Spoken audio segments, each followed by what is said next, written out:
Welcome to the Fame, where we dish out all the latest on your favorite reality stars and influencers.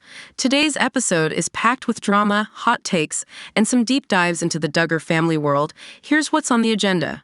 First up, we're diving into a juicy topic that's been buzzing in fan communities. Why are Duggar weddings so lackluster compared to the Bates? From the venues to the receptions, these celebrations are worlds apart.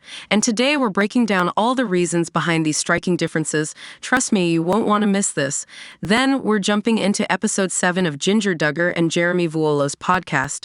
And let's just say it's stirring up quite a bit of online chatter. If you've been keeping up with their journey from reality stars to podcasters, you know their latest content has fans talking. What's all the buzz about? Stick around, we've got all the tea. Next, we're tackling the latest rumors about Joy, Anna Duggar, and Austin Forsyth. Specifically, are they living in their RV? Spoiler alert. They're definitely not living on wheels, but there's more to this story than meets the eye. Let's break it all down. Finally, we're going deep into a heartbreaking and infuriating aspect of the Duggar family's history: the toxic and harmful dynamics between Josh Duggar and his wife, Anna. While the family has always projected an image of faith and purity, the reality of Josh's treatment of Anna is far darker. Today, we're unpacking how Josh's manipulation and mistreatment of Anna was never about love or care but control. Ready to get into it all? Let's dive in. Today, we're diving into a juicy topic that's been buzzing in the fan communities. Why are Duggar weddings so lackluster compared to the Bates? We're talking everything from the venues to the receptions. And trust me, the differences are striking. Stick around because we're going to break down all the reasons behind these contrasting celebrations. So let's start with the facts. When we look at Duggar weddings, most of us think of ice cream served in parking lots and quick ceremonies that seem to lack any real flair. Remember Jessa Duggar's wedding? Her reception was literally just cups of ice cream in a parking lot. Now compare that to Carlin Bates' wedding at the Lavish Castleton Farms or Katie Bates' dreamy venue. The difference is night and day, but what's behind these stark differences? Well, many fans point the finger at Jim Bob Duggar, who's known for being a notorious cheapskate. While the Duggar family arguably has more money, that doesn't necessarily translate to grand weddings.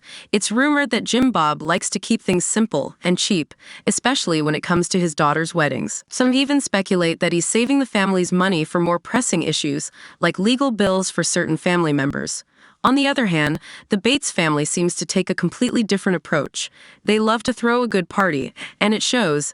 Their weddings are often well-planned, with beautiful venues and elaborate details. For instance, many Bates brides have traveled far to find their perfect wedding dress, while Duggar brides tend to stick with local options. The Bates also seem more involved in the planning process, with Kelly Jo Bates playing a significant role in making sure her daughters have the wedding of their dreams. This family seems to value the importance of creating lasting memories on such a special day. Another interesting point is the difference in personality between the two families. The Duggar girls, especially the older ones, often seem eager to rush through their weddings and start their new lives. Joanna, for example, couldn't wait to leave the ceremony and get started on her honeymoon. In contrast, the Bates girls seem to revel in the planning and execution of their weddings. They're all about the experience, and it shows in the final product. Now, some of you might be thinking, but weren't the early Bates weddings just as simple as the Duggar? That's a fair point. In the beginning, Bates' weddings were indeed more modest. However, as the family gained more recognition and their TV show became more successful, their weddings started getting more elaborate. It's possible that the increased budget from UPTV played a role, but it's also likely that the Bates simply prioritized these events more. And let's not forget about the guest lists. Jana Duggar's recent wedding was a bit of an exception with a shorter guest list, but typically Duggar weddings involve hundreds of guests, which can make the event feel more like a public spectacle than an intimate celebration. The Bates, on the other hand, tend to have smaller, more personal gatherings, which could also contribute to the difference in atmosphere. So what do you think? Is it just a matter of Jim Bob's frugality, or are there deeper reasons behind the Duggars' simpler weddings? And what about the Bates? Do you think they're just better at throwing a party, or is it more about their personalities and priorities? Next, we're breaking down episode 7 of Duggar and Jeremy Vuolo's podcast, a topic that's been stirring up quite a bit of chatter online. If you've been following the Duggar family's journey, you know that Jinger and Jeremy have transitioned from reality TV stars to podcast hosts, and fans have a lot to say about their recent content. So what's the buzz all about? Let's get into it. Episode 7 of the Hope We Hold podcast was, unfortunately, another letdown for many fans. A quick skim through the transcript reveals why. A lot of Jeremy, not enough Jinger, and a whole lot of nothing new. Jeremy dominated the conversation with his usual long-winded explanations and opinions, leaving listeners craving more from Jinger, who has always been the more relatable and interesting of the two.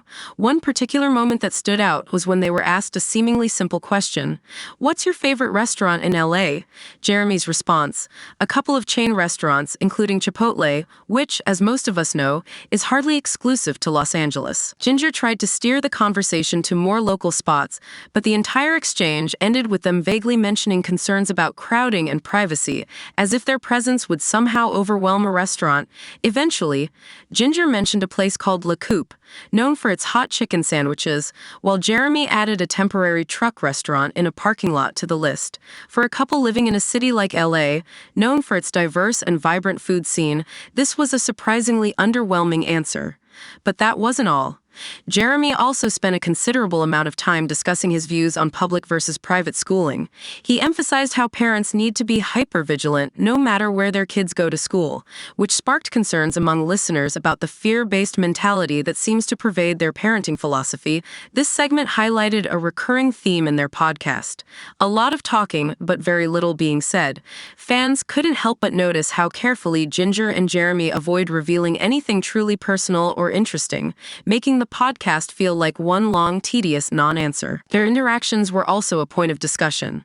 Observant fans noted the awkward physical distance between the couple during the recording, sitting on opposite ends of a long couch, making the whole setup look a bit strange. Some speculated this might be for camera angles, but it didn't help with the overall vibe of the episode, which many found uncomfortable and lacking in warmth.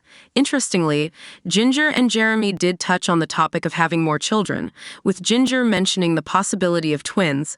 This little nugget of information has led to speculation that the couple might be planning to expand their family soon. Could a pregnancy announcement be on the horizon? Fans certainly seem to think so, with many predicting we might hear some big news from the Vuolos before the year is out. So, what's the verdict on episode 7? Unfortunately, it seems like another miss for Jinger and Jeremy.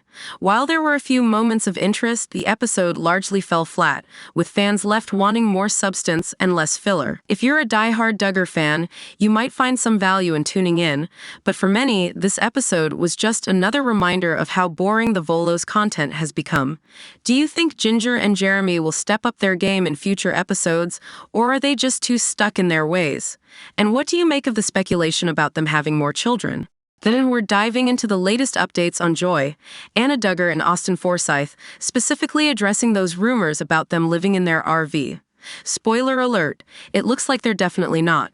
But there's more to this story than meets the eye, so let's get into all the details. So, Joy Anna recently shared some new Instagram stories. And guess what? She was clearly at home, not in an RV.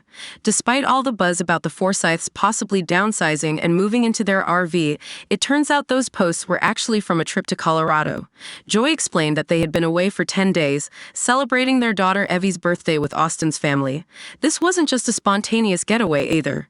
It was a trip that had been in the works for over a year. Joy also mentioned that they left for Colorado right after Jana Duggar's wedding and arrived the next day. Speaking of the wedding, Joy couldn't help but gush about how magical it was.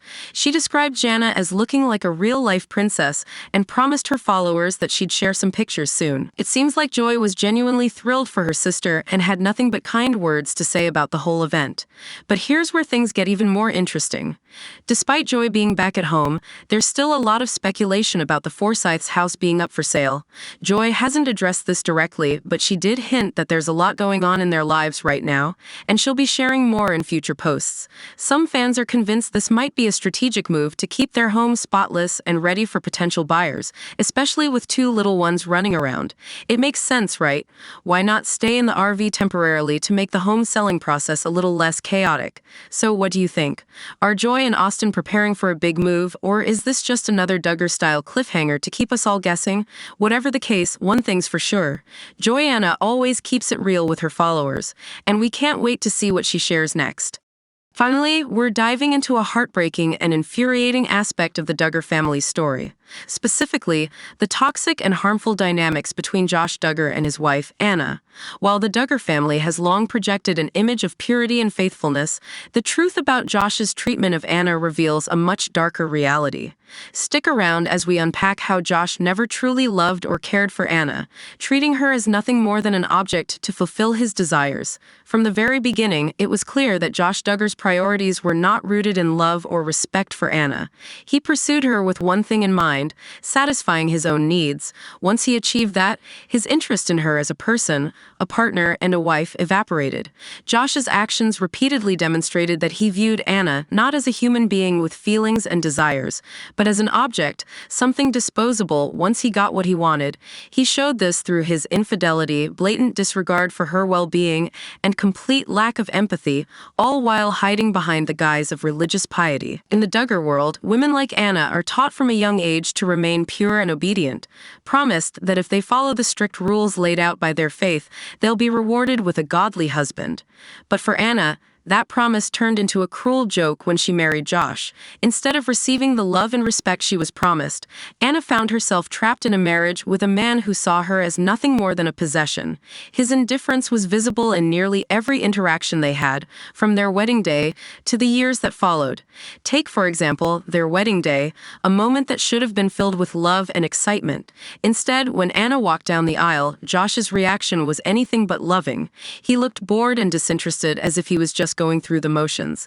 This apathy extended into their everyday life, where Anna was left to carry the burdens of their household, literally and figuratively, while Josh stood by, offering no support or care. Josh's infidelity, which is a direct violation of the Ten Commandments, only further exposed his lack of regard for Anna. He knew that in their strict religious community, the blame would likely fall on her, not him, because of the twisted belief that a wife is responsible for keeping her husband satisfied. Could you imagine the uproar if Anna had been the one to cheat? Josh would have played the ultimate victim, and Anna would have been shunned and condemned by their community. Yet, despite his betrayals, Anna remained loyal, even as her health and safety were jeopardized by his reckless behavior. It's likely that Josh's affairs exposed Anna to sexually transmitted infections, potentially putting her at risk for severe health complications like cervical cancer. Josh never saw Anna as a lifetime partner. He never respected her, never cherished her. Instead, he treated her as a mere tool to satisfy his desires, something that became painfully clear in the way he demeaned her both in public and private. Even his parents, Jim, Bob, and Michelle, who should have supported Anna, instead continued to uphold Josh as their golden child, despite the pain and suffering he caused. In their world, Anna's suffering was dismissed because she, like all women in their community, was seen as a consumable commodity, an object rather than a person. Anna's devotion to Josh, despite his vile behavior, only seemed to push him further away. She became another victim of the toxic environment perpetuated by their faith, where women are groomed to serve and submit, no matter the cost to their own well-being. It's heartbreaking to realize that while Anna worshipped Josh and his family, they saw her as nothing more than a means to an end, a way to preserve their carefully crafted image, even as that image crumbled around them. It's devastating to see how Anna's life has played out under the shadow of Josh Duggar's selfishness and disregard for her as a human being. While she has made choices that many of us struggle to understand, it's important to remember the environment in which she was raised, a world where her worth was tied to her ability to please and serve, even at the cost of her own happiness and safety. As we reflect on this story, let's not forget the countless other women who find themselves trapped in similar situations, manipulated and used by those who claim to love them. Thank you for watching The Fame. If you found this video insightful, be sure to like, comment, and subscribe for more deep dives into the lives and controversies of reality TV's most talked about stars. We'll see you in the next one.